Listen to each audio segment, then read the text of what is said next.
Shalom, shalom, bienvenidos. Nuestra tradición nos dice que Abraham fue puesto a prueba por Dios en 10 ocasiones.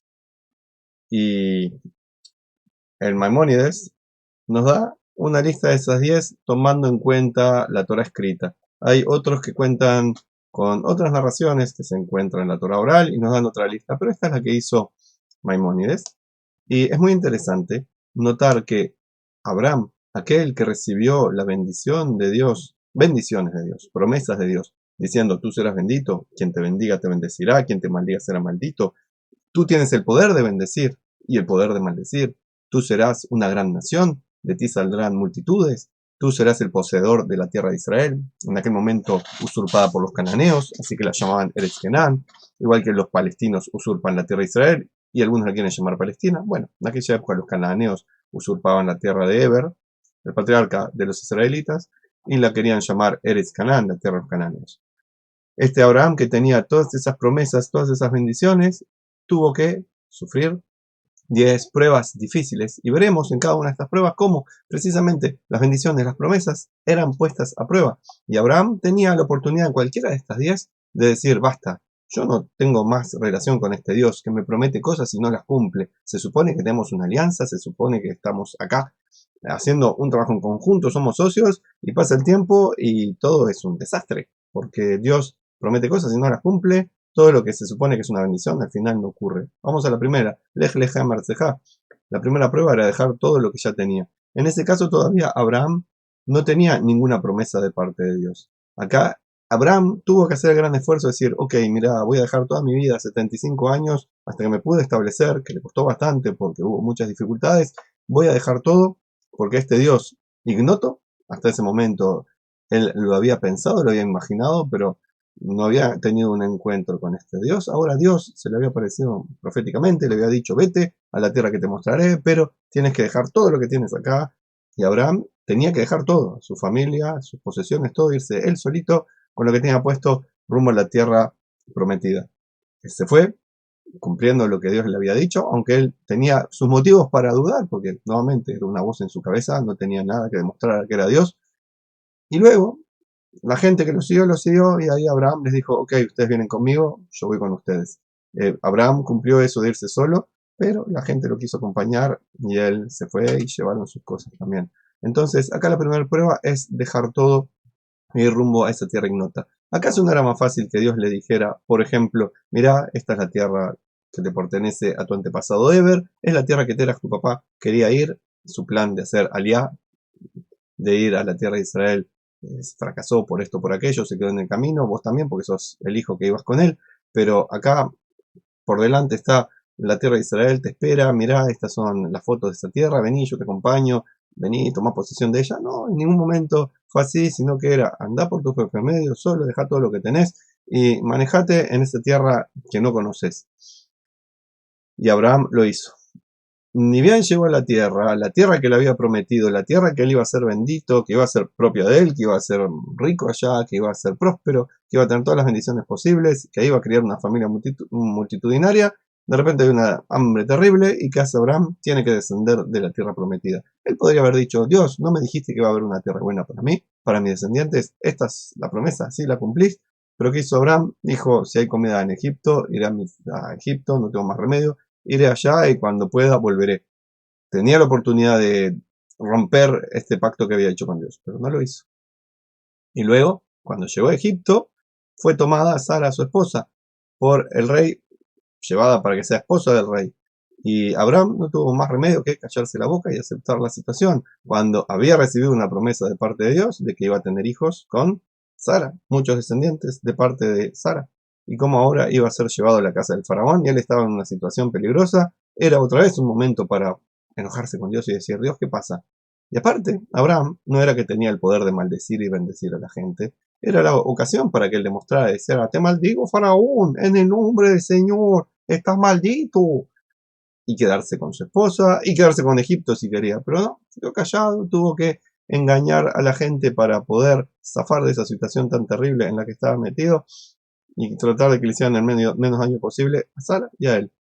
Así que, nuevamente, acá hay una dura prueba cuando le llevan a su esposa, y él tiene que manejarse como puede, y obviamente también la pobre Sara. Y luego hay una guerra. Su sobrino Lot es secuestrado, 5 reyes que vinieron de lejos, atacan, se llevan rehenes, destruyen, etc. Abraham dice, es hora de ponernos las pilas y comenzar a ayudar a esta gente.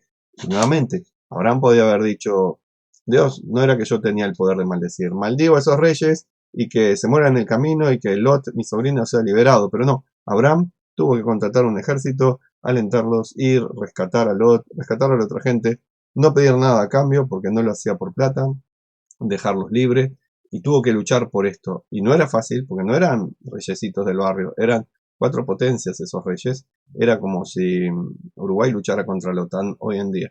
Y sin embargo, Uruguay, en este caso Abraham, le ganó. Y el quinto caso fue cuando no podía tener hijos con su señora, con Sara. Y entonces, ¿qué le dijo Sara? Le dijo, tener romance con Agar, la hija del faraón, aquel que estuvimos en su casa, que vino ahora como mi sierva, le dice Sara, tener relaciones íntimas con ella, casate con ella, que sea tu concubina, y yo voy a criar al hijo como si fuera mío.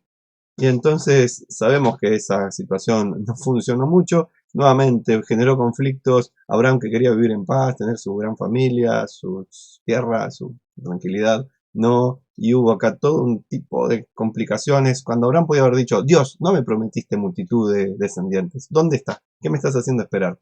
A los 75 años ya estaba viejo y me prometiste eso, ahora ya tengo 80 y pico y sigo acá dando vueltas con el asunto y mi señora no, ¿y qué pasa acá, Dios?